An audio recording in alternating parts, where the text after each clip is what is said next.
How should CMOs think about leading through that time? We've plateaued, but there's still other mountains to summit.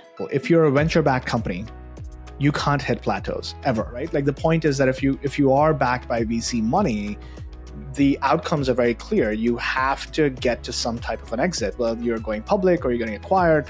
And that means that you're on a constant trajectory of growth. If you're a bootstrap business, you're cash flow positive, you are independent, and you can make decisions in a different way. And that means you don't have to make short-term decisions just for the heck of driving growth, even if it's unsustainable. And so when you think about that example, well, yes, you can hit plateaus, but if you keep your eye on what is the unique insight that you have in the market and why is that plateau or decline happening, and is it acceptable? Hi, and welcome to Growth Talks, where we dive into the world of growth and marketing with today's top industry leaders. I'm Krystina Rubino, the General Manager of Offline at Right Side Up, and your host.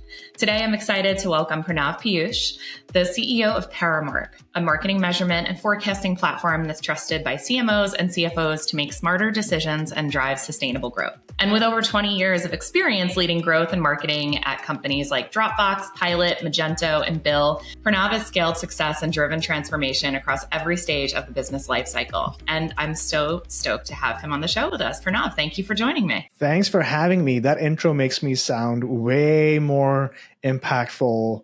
I don't know. Maybe I helped some of those brands, but Dropbox was great, always destined to be awesome, and so were many of the other brands. So I'm just glad I had a small role to play in their success. I always tell people our jobs are so much easier with product market fit. My gosh, I mean, when you look at some of the names, I'd be like, yes, the Dropbox, BILL, et cetera. You're like, yeah, that product market fit, it'll do it every time, but don't diminish your accomplishments. Absolutely not. Oh no, I'm sure we have lots of interesting stories to talk about from that time. But to your point, right, and maybe we'll just jump straight into it.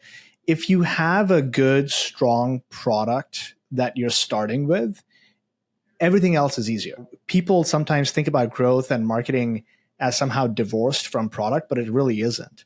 They're the same thing. And I know everyone gives shade to the 4 Ps and all that fun stuff, but like there's a reason that framework exists. So yeah, I'm all about starting with product. Yeah. And it also, I like to say that part of the reason that I got into marketing and advertising is that I just love being able to hold a microphone or a megaphone up to things that I'm like, if you're X, Y, and Z, you should buy this. If you have A, B, and C, you should get this. Like this will make your life easier. It will make your work easier. Something like it's not to sound altruistic, because ultimately marketing and advertising is also about making money. And I get it, but it's refreshing when you get to work with great products and great companies. It makes everything a little easier. I will say, I don't think we've ever seen new technologies happening at such a rapid rate and shifting market dynamics, shifting quite so fast, and just seeing how companies are adapting and just thinking about navigating all of this as a CEO, where obviously you've got wonderful teams, wonderful, amazing teams full of incredible humans who are absolutely brilliant at what they do.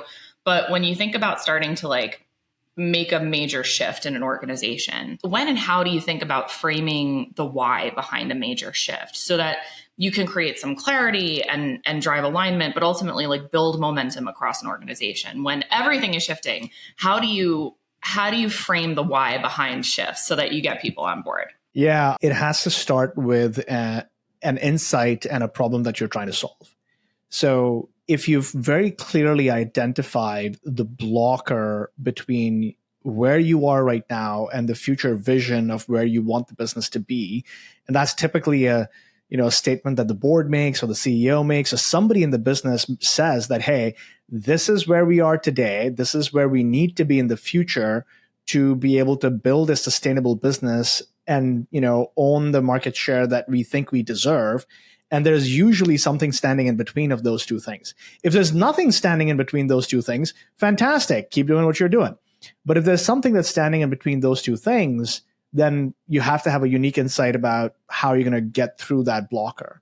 So I personally love this book, Good Strategy, Bad Strategy. I don't know if you've heard of that one, but it's, I think the name of the author is Richard Rumelt. And he came up with this I wouldn't say he came up with a concept, but he broke down the concept of strategy into this, what is the kernel and the root sort of problem that's preventing you from achieving your vision, and then just going all in on sort of, diagnosing that and then figuring out how to solve it. So when do you have that conversation? Right at the very beginning. Like, you shouldn't have any conversations about what you're building, what you're doing, what your plan is, your roadmap is, your strategy is, if you haven't really clearly articulated the before and after and what's in between. Like, why is that after not possible without the thing in between?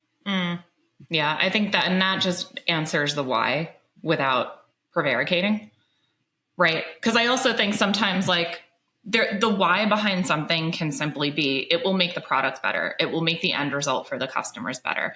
I think sometimes we're searching for why of like, how, why? And you're like, it's just because it's going to make it better. And it can be very functional. It doesn't have to be like a mission guided philosophy. It's like the mission guided philosophy is that it's going to increase conversion rate by 20%. Like, not to be a jerk, but totally. Oh, totally. And I think that there's also something about taking a hypothesis driven approach of, yes, we think that it will make it better, but will it really? And how do we know that it actually got better? And keeping a beginner's mind on that and not sort of justifying to ourselves in hindsight that, oh, we launched it, it made it better. But we have no evidence of really, did it really make it better? And, I think about this example from my early days. I was at Dropbox working on some growth stuff, and we launched an experiment and had a massive impact on the conversion rate of the thing that we were working on, right? Like 17% increase in whatever that metric was. And then we looked at it, 30 days later or 45 days later, and that impact was down to maybe 4 or 5%. Still incremental, but the delta was significantly lower. And so, you can look back at that and realize that you did something to reduce the friction, but the baseline and when you look at it over a longer time period, you didn't actually move the needle as much as you think you did. And this happens all the time in product and growth, where we get excited about the immediate change that we make. Like, look, we made it better. It's like, well, did you really? Right? And so you have to have that humility to look back and sort of revise your assumptions and observations and look at things with a more strategic lens of like, why did that happen? And what happened the month after? And, all of those things, we just don't have the time to talk about it. Yeah. And I think also when you think about 17% versus 4% or whatever the actual numbers is, like, it's a big difference. But when you think about when a company does hit a plateau, like sometimes there are product improvements and tweaks and optimizations that you can make that are like, okay, this is going to help. But sometimes when you hit a plateau, it's marketing is basically on the hook to reignite growth. And when you think about leading through that as through a CMO lens, how do you think a CMO should think about leading through that moment and keeping the team motivated and focused when it's like, okay, well, product is the product. We're at where we're at now. It's like we're in a solid spot. How should CMOs think about leading through that time of like, we've plateaued, and maybe it's a good plateau, but there's still other mountains to summit? Yeah, I think it depends on the context that the business is in. And so I'll give you an example. If you're a venture-backed company, you can't hit plateaus ever. They don't receive that well. No. That's the nature of a venture. Where are you going to go from there, right? Like, the point is that if you are backed by VC money, the outcomes are very clear. You have to get to some type of an exit, whether you're going public or you're getting acquired. And that means that you're on a constant sort of trajectory of growth. So that's a very different sort of, situation. If you're a bootstrap business, you're cash flow positive, you are, independent, and you can make decisions in a different way. Have you heard of this company, Buffer? They're a social media scheduling type of tool.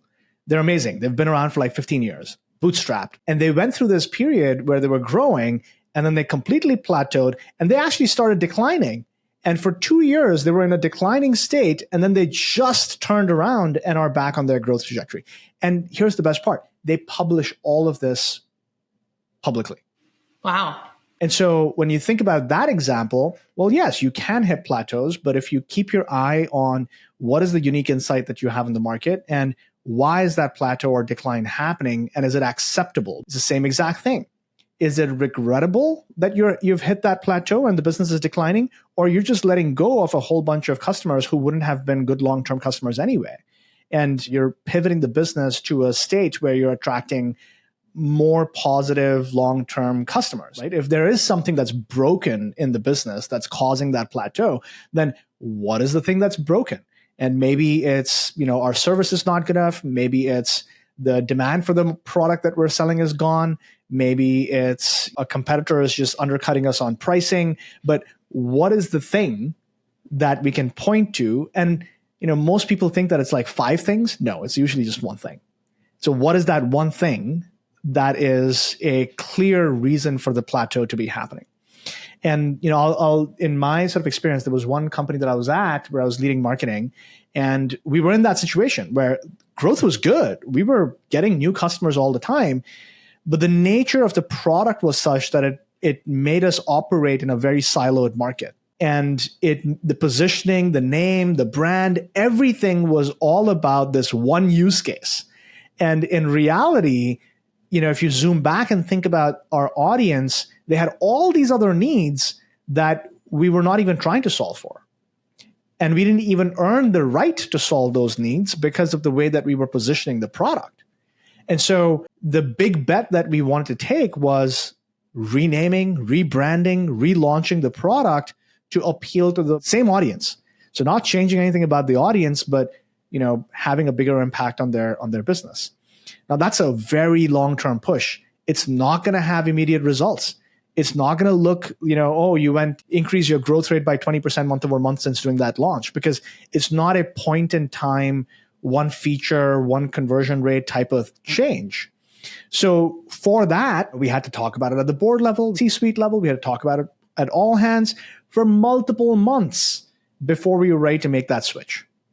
And so that's what I say. If you're leading marketing, you can't be divorced from all the other functions of the company, because you're really just a conduit for the audience, the user, their needs, what their insights are, what your insights are about their needs, and how your product sort of solves those needs or maybe doesn't solve those needs, and what do you need to change to make this a better, bigger business. So in a company's trajectory, and I just think about as a CEO or a CMO, you often get caught between visionary strategy or seismic changes that you need to make, when you also mentioned it's not going to make the company grow 20% month over month. And so thinking about the parallels between visionary strategy and financial scrutiny, when I think about that situation, my immediate question genuinely was it a VC-backed company? And if so, how did you manage the board during that time? And how did you manage stakeholders? I mean, PE, VC, like investors, when it's like, hey, actually, in order to solve this very real business challenge that's going to prevent us from scaling to where we've all stated we want to go and believe we can get to, everybody's got to cool their jets for like 4 to 6 months here. And we're going to keep everybody like really lockstep on the mission. But how do you manage the balance during that time when like you're still on the hook for results? You can't take your eye off business as usual growth rate. I think stakeholder management, right, as a CMO, that's probably the most important job that you have as a marketing leader, whichever company that you're at, right? You're a seed stage company, you're a public company, like that is the most important thing. And your sort of partner in crime has to be the CEO. So if you're a CEO and you're a CMO, right, as a VP of marketing or head of marketing, if your CEO is not on board, this isn't going anywhere. They need to sell it to the board. Like they're not going to listen to the VP of marketing with some flashy slides, right? That's not happening. On the other hand, you have to get really good at the financial forecasting side of things to be working with your finance leader and laying out that, hey, this is what the growth rate is going to look like for the next 12 months, but this is the time when we expect these things to change. And guess what? That's not all dependent on marketing. It's dependent on product launching X, Y, and Z features or X, Y, Z capabilities. And so there is risk in that plan. And you need to account for that risk, right? It's not just a straight line. There's a best case, worst case scenario planning that your finance team, marketing team, product teams need to do together. Without that, all of this is just storytelling. So you all have to have a really strong sort of, trust in each other to be able to have that conversation. And again, like I said, it's storytelling. So you have to walk people through this journey over many, many months. You can't just show up at a board meeting and, hey, here's a 10 slide on how we're going to go from where we are to this future vision all in 30 minutes. Like, not going to happen. You have to lay out the story over multiple board meetings and show them the evidence that you have developed to be able to then get the buy-in to do the thing that you need to do.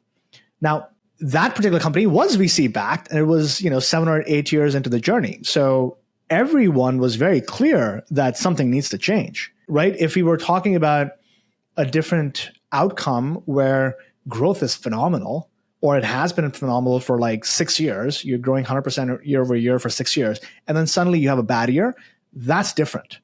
Versus your steady growth rate has been 40% year over year, which is not like bad, but it's not great for a VC outcome, right? So all of those things you just have to get really smart about as a marketing leader of what is good, what is the expectation from your stakeholders and your shareholders, and therefore what is possible.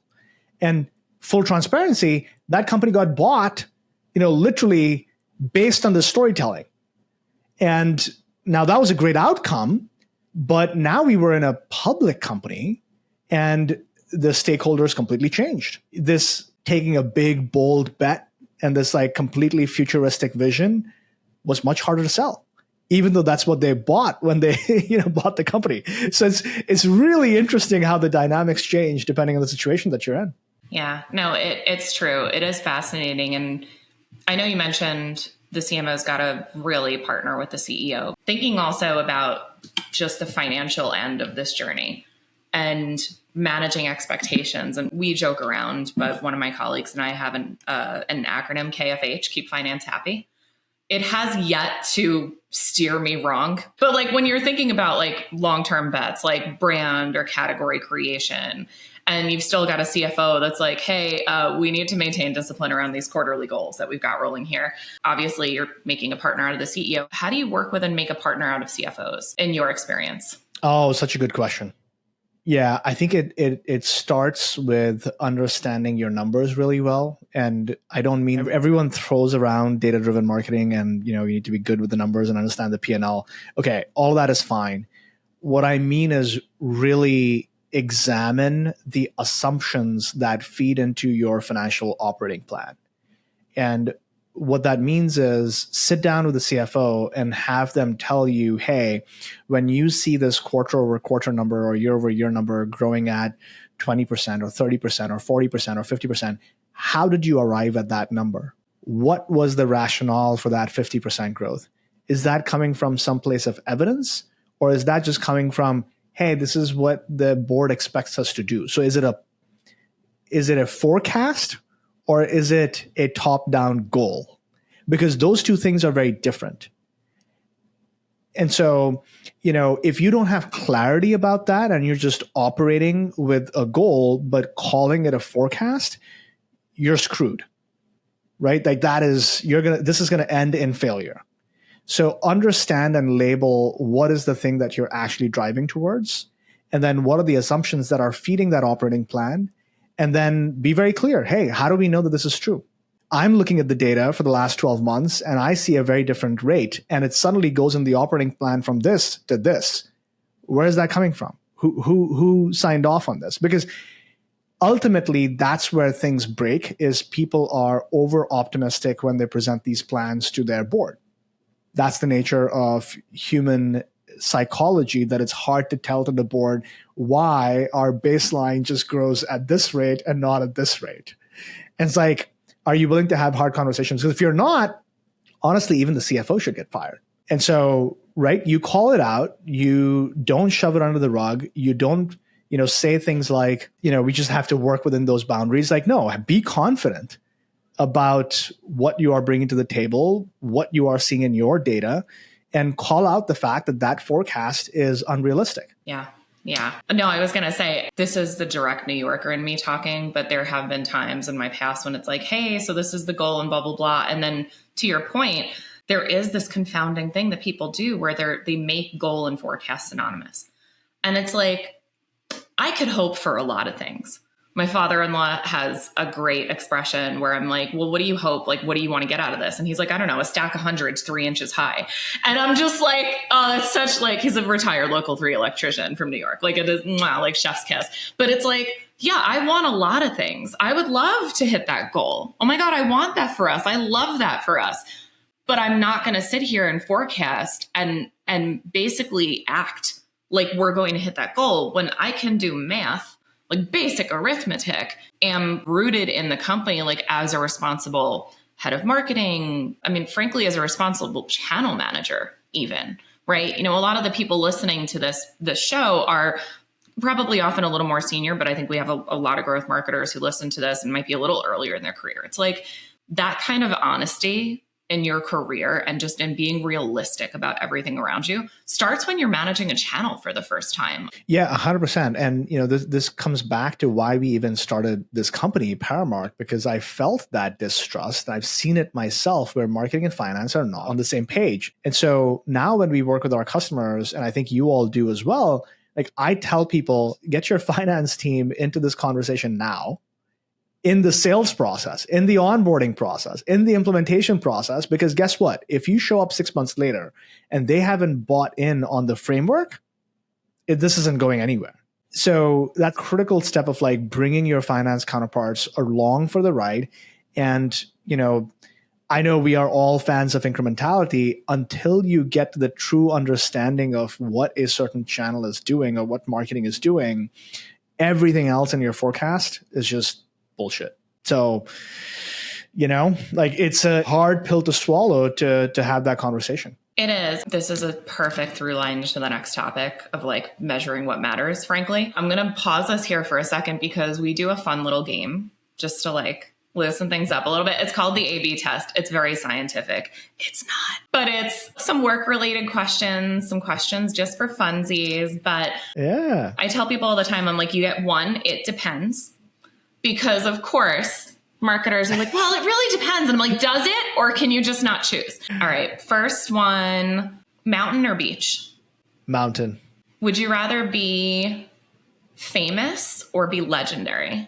Ooh, legendary. Yeah. One time Howard Stern was interviewing somebody and I forgot who it was. It might've been like Seinfeld or somebody like that. But he's like, dude, if I could just be rich and not famous, he's like, that is just the move. I'm like, and it's so funny to think of being famous as like this thing that so many people want to aspire to. And then just to hear some famous people be like, nah, dude. I am naturally introverted, even though I have to be extroverted for my job. And so fame is not something that I think I would deal well with. But, you know, being known for something that I did, yeah, you know, in a limited set, I think that makes a lot of sense. Honestly, I don't care for either. I just want to have a good life. I want my kids to be happy. I want my family to be happy. I want my colleagues to be happy. I want my customers to be happy. As long as all of that happens, we're good. I could care less. It's so funny you say that because our CEO is also self-admitted introvert. And I am of the mind that introverts actually make the best CEOs because it's not, because it's so often founders and C-level executives become like this force of cult of personality. And I've seen it work really well for businesses and like, but you know, on the flip of that, it's like, well, then two things. One, the business becomes the person. And that's just a scary position for a business to be in, period. I don't want, you know, the sun to rise and set on the back of one person. And then the other thing is it just creates a dynamic where it's like, is it about the person or is it about the business? I'm an introverted extrovert. I've realized like I am extroverted. That's part of why like I do the show. And when we were starting it, it was like, well, like who's going to do this? And I'm like, do you guys want? And they were like, we were coming to you. I'm like, yeah, I know. But I do. I also like I hit a point and then I people out. I very much love an introverted CEO. Give me those all day long. Oh, Mac or PC? Oh, wow. Mac. Let's just run with Mac because that's what I use. I do not like the whole iPhone, iPad ecosystem, but I love the Mac. Yeah, I sold my soul to Apple a long time ago and I'm okay. Like no backsies, like my entire life. is that the only thing I use a PC for is gaming. Like, I think Apple makes such bad software. It's not even funny. The software is just so bad. So give me the machine and I will put all non-Mac software on it, and I'm happy. Yeah, it's a good machine though. Yep. Brand marketing or performance marketing? Oh my God. That's the biggest one of it depends. No, but I will actually pick brand marketing if I had to pick. I got that. I think it's a huge misnomer that, one, those are two different things. Brand and performance are the same thing. Performance builds brand, brand performs. Like I say this to marketers all the time. And the reason why the two have split up is because tech came around 100%. and somehow convinced people Yes. that, oh, all you need to do is put money into Meta and Google, and it is going to be direct response performance marketing. And this was a massive branding exercise by a group of tech marketers who thought they were better. And for a little while, they were better because they saw the arbitrage on these digital platforms. And after a little while, the arbitrage went away and we're back to brand marketing. So I call it long-term versus arbitrage marketing. And, you know, maybe that's a better term, but it doesn't flow off the tongue that easily. But it's all about, like, there's hackers who are constantly finding arbitrage. And hey, I love you for that. But that is not sort of, you know, long-term sustainable marketing. No. That's all brand marketing. And so I'm in the brand marketing camp for sure. I couldn't agree more. And it's funny that you took it to long-term too. That's always my immediate, because I started my career in brand advertising and marketing, and then, you know, eventually specialized in digital channels. And then about 10 years ago was like, hey, you guys, we've left offline channels really off the table here. You know that, like, ironically, the arbitrage is actually there now. So it's kind of a wild thing to me, but I'm always saying, like, the idea that brand marketers don't measure anything. I'm like, no. They just have the earned luxury of measuring things on a far greater time frame than those of the people that are in the channels day after day that are doing a media arbitrage, to your point. So yeah. And there's also this notion that you can't do brand marketing on digital channels. That's just not true. No. So, you know, whether it's Meta, YouTube, Google, you can do brand marketing on those channels. Again, I hate the term because, like, what does that even mean? All we're talking about is, like, you know, are people in market right now? Are people going to be in market in the future? Are you trying to sell a certain offer? Are you trying, right? Those are the things that make a certain piece of marketing sort of perform or not perform. But this distinction of brand versus performance just feels very, I don't know, just very silly to me. You know? I'm on the same wavelength. I'm like, oh, now I know why Sam was like, no, you guys should talk. I'm like, yeah. That's same page. Okay. A couple more for funsies. Spicy or sweet? Spicy. Fair. Spicy. Fair. Yep. I definitely have a sweet tooth, but you give me a nice spiced meal, I will take that. All right. One more. Comedy or drama? Oof. These days, I would say comedy. That's a tough one.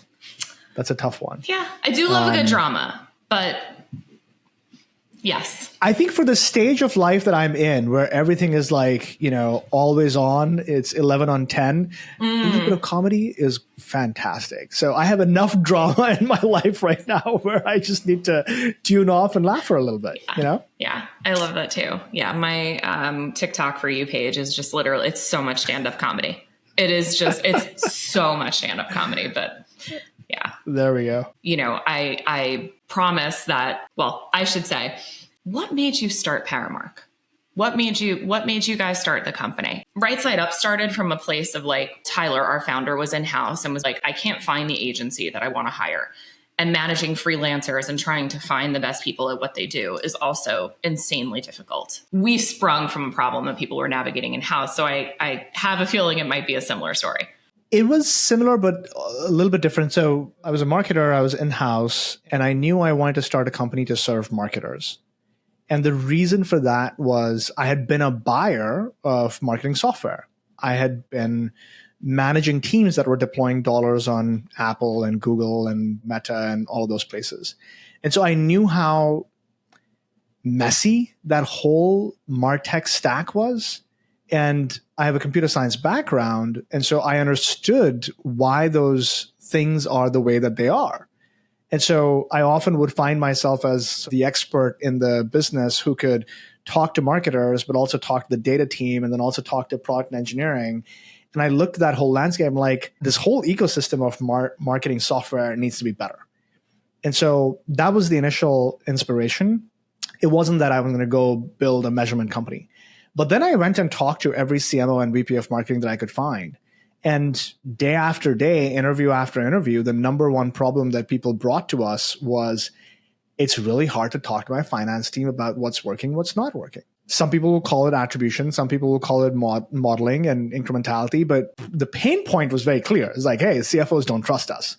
Or I don't know how to communicate this to a finance team because they don't understand marketing, right? And so that is what we latched on to and just became experts in that whole sort of problem. And frankly, you look around and you're like, the marketing function spends what, $1 trillion a year on advertising, probably another $500 billion on services, creative, software. And yet, what is the biggest company in this ecosystem? I don't think we can name one. And so is there a $20 billion company? Not to my knowledge.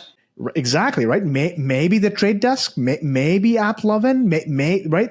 Like, yes, you can think of Meta as a company, but like even their software for marketers is like pretty bad. Like Meta Ad Manager and Business Manager is like atrocious. It used to be so intuitive. And then when they started stacking on top of it, same thing with AdWords. And then at some point you were just like, it's like, we're going to shoehorn a bunch of stuff in here. And it becomes really challenging to get what you need out of it. Yeah. So the whole ecosystem, and some VCs would look at that argument and say, hey, it's a terrible space. Don't build a company in this space, right? Because there hasn't been a great outcome. We looked at it and said, hey, there's an opportunity there, that there hasn't been a big outcome. And we think we know why.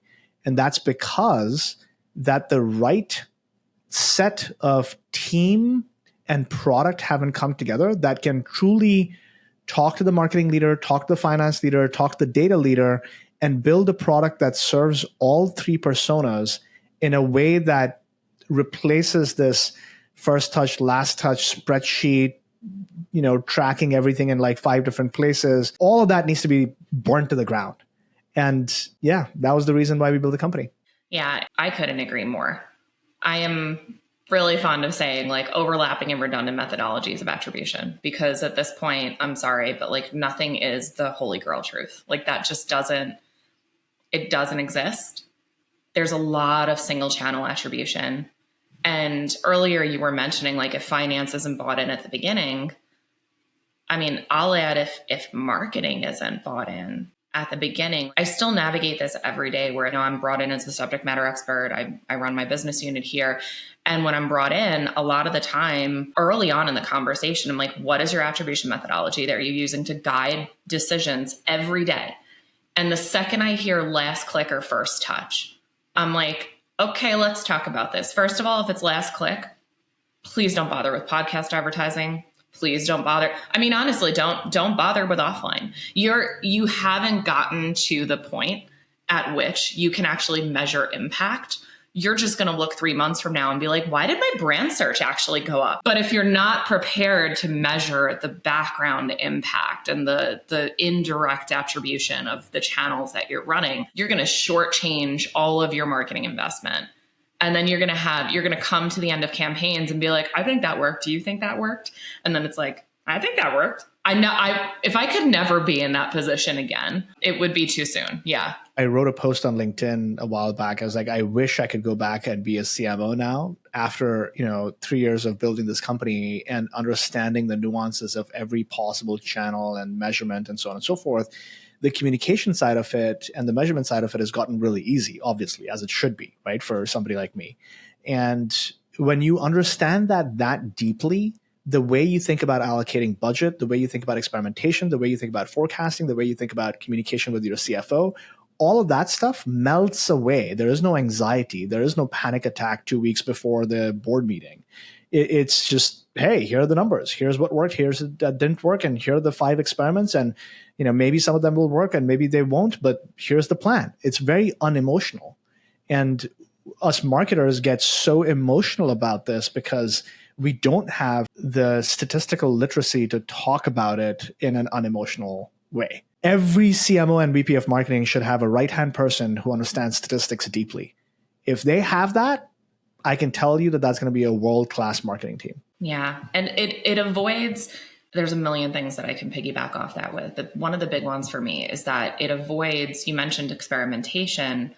It avoids creating an environment where teams feel like they're forced to cut campaigns that don't show early results. I mean, anytime I talk to people and if I'm going through, I like to joke around and say I'm like Dr. House for podcast campaigns at this point.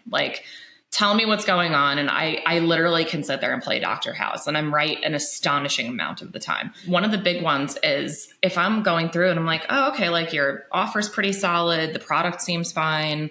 Your website's not trash. User metrics are there, all of these things. All of a sudden I'm like, okay. And how long did that test go in market? And it's 3 weeks. And you're like, why did you pull the plug before the thing happened? Oh, and you spent $5,000 a week when your overall budget is $1 million a month, right? That's even better. People think I'm crazy when I'm having conversations and I'm like, what's your overall marketing spend? I'm like, I actually don't care. I just want to know that when you're testing new channels, that your test spend is proportional, because otherwise you're not going to feel an impact from this. It's throwing a pebble into the ocean. So what's your view on timing and pacing and knowing confidently when to stay the course versus when to pivot? Because you do sometimes need to pivot during tests if you're getting just no duh data. After you have a solid enough sample, how do you view confidently knowing when to stay the course versus when to pivot? I'm so glad this is not one of the A/B test questions, because it's so much of it depends. But my rule of thumb is when you launch these tests, at the very minimum, you should be looking at 2 different metrics. A metric that is upper funnel, which might be things like traffic or search query volume, and a lower funnel metric, so traffic or search query volume plus whatever your bottom of the funnel success metric is, whether that's orders or sales for e-com, whether it's signups or trial starts for a SaaS company, whatever it might be. And the reason you want to look at both is if neither moved, you have a problem. If and this is not a knock on brand marketing. All I'm saying is your brand marketing, if it is really good brand marketing, will move your query volume or your traffic. If it doesn't move that, then something was off, whether it was the targeting, whether it was the creative, whether it was your offer, something didn't click and people did not end up in your store. So those are the 2 metrics. Most people don't look at both metrics. They only look at one, which is typically the bottom of funnel metric. So that's the first sort of pitfall. The second is you predetermine. People who do conversion rate optimization get pretty good at this, because you do a sample size calculation, you do a stat sig calculation. The same thing applies for media testing. You predetermine the amount of budget and time frame to be able to get a statistically meaningful result. And if you've done that work, you never look at the results before that time period. So if it says 4 weeks or 6 weeks or 8 weeks, why are you looking at it before that?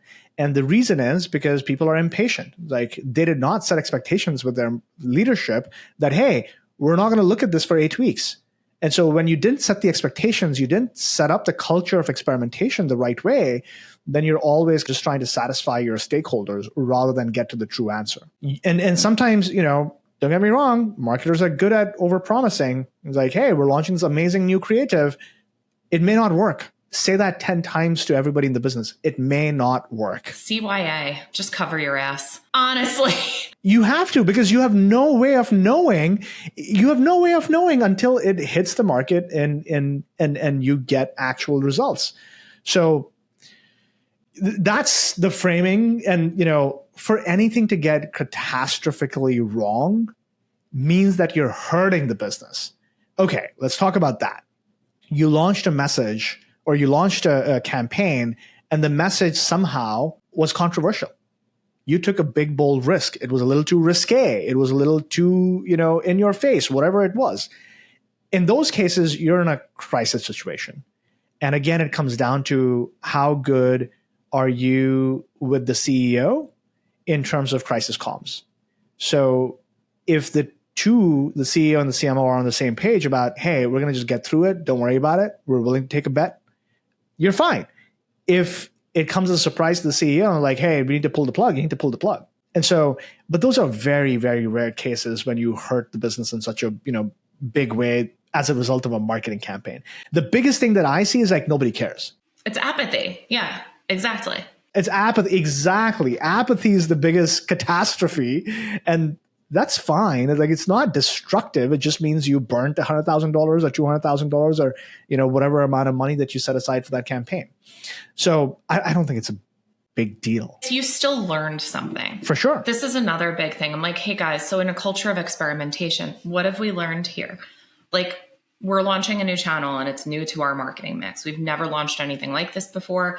It's audio and we've always had a video component, or it's video and we've always done flats, or it's flats and we've always done audio. Like the smallest changes, but like we might learn something about the business where it's like, actually we do really well without a video component, or conversely, geez, you really need the visual component to like sell this product. And like, these channels aren't a fit for us. Like, it's an okay thing if you're spending, again, going back to like, if you're setting a budget that's appropriate, right? You don't want to spend too much on a test, but you also don't want to spend too little so that you wind up with a false positive or a false negative. Because for me, honestly, I view that as more destructive.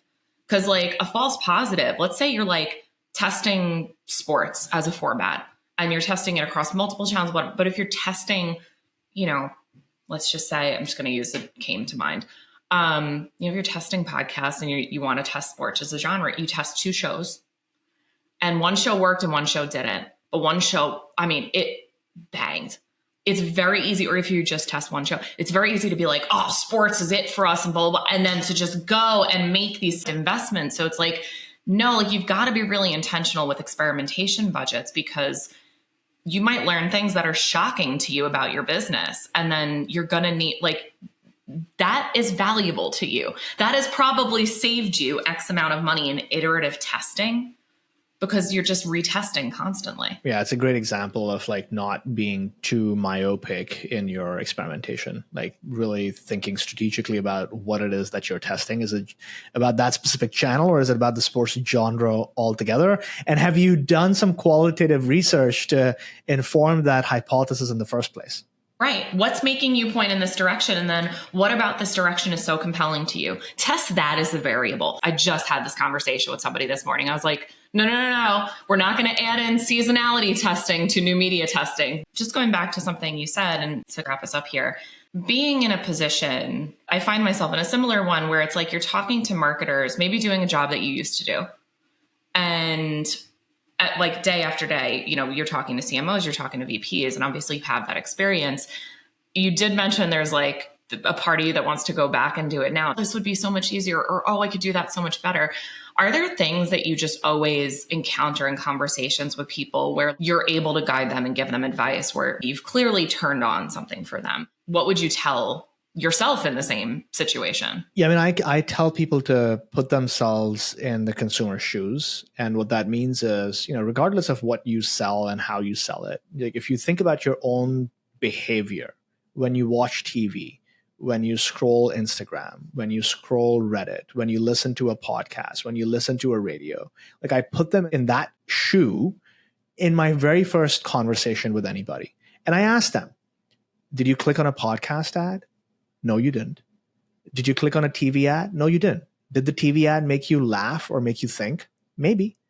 Did a social ad make you click on it and window shop on your Facebook shops a little bit, and then you canceled out of it, right? We all do this. And then 1 week later or a month later, you go to Shop Perk. I'm going to give a shout out to Perk because I bought some pants from there recently. Shopperk.com, and you buy some pants. And the reality is that that journey is never going to get captured the way you're doing it today. And if you can convince the CFO with a brand that they probably are buying, and you can convince the CMO and the data analyst of this ground truth that marketing is much more subconscious and non-linear, then I think you have a chance at having the conversation. If they don't buy into that, and if they keep coming back to, but I don't click on it, but I think other people do. But the funnel, your favorite. Yeah, exactly. Yep, exactly. So that's what it boils down to is, being really good at that storytelling and really understanding marketing and helping your customers and your prospects understand marketing in a very simple way. Like, pick up your phone. When was the last time you clicked something and bought something right there? And now counter it to when you saw something you liked and you went to Amazon and you put in an order. Or you told your partner, hey, we should think about buying X, Y, and Z. And then the partner went and did it for you. It's like all of these things that happen is just, yeah. So that's my strategy. If I could have you for one more minute, we hear the term growth hack all the time. I ask everybody this question because, we mentioned earlier, there's no way to hack your way to a sustainable brand. You can do channel arbitrage and media arbitrage, but eventually that ends. So I want to know, what's your favorite growth non-hack? Community and social. And the reason I say that, and full credit goes to a media buyer, David Herman. I was talking to him a few months ago on my podcast. And, he comes from a consumer background and he does a whole bunch of media buying and, for e-com, CPG, like that's his jam. And I asked him, like, what do you look for when you're deciding to work with somebody? And he said community. And I was like shocked a little bit, like, why did you say community? That's a very B2B sort of, sentiment. And what he said was, if there is a natural fan base to the product, everything else becomes easy. And if you haven't created that community of fans, whether it's a B2C product or a B2B product, you're missing out, because that fan base gives you the insights that you can then take to amplify on any other channel. So to me, community, research, direct insight from your customers, your consumers, like those are the things that are true hacks. I wish more marketers would put more money into that type of listening, research, fact finding, like really putting your ear to the ground, going door to door, hanging out with your audience, leaving the office and our homes, sometimes observing people in the shopping aisle. Those are the things that I think are the true growth hacks. I love that. That's the perfect place to leave it. Pranav, thank you so much for all the time. Really appreciate it and loved having you on. Thank you for having me. This was a lot of fun. I really enjoyed it. Thanks for joining us on this episode of Growth Talks. We hope you found our discussion insightful and fun. Don't forget to like, comment, and subscribe to our channel for more valuable content. And if you're excited and ready to start up-leveling your growth strategies and execution, Right Side Up has you covered. Right Side Up is a leading growth marketing agency that has partnered with over 1,000 companies of all stages and sizes to help them meet and exceed their growth goals. With expertise across all growth marketing functions, we can help you evaluate product market fit, develop customer acquisition strategies, navigate executional challenges and staffing gaps, and make pivotal decisions with confidence. And whether you need one individual or a custom-built, full-service team, we'll find you the right A+ talent. Visit us at rightsideup.com to see how we can help you and your company grow.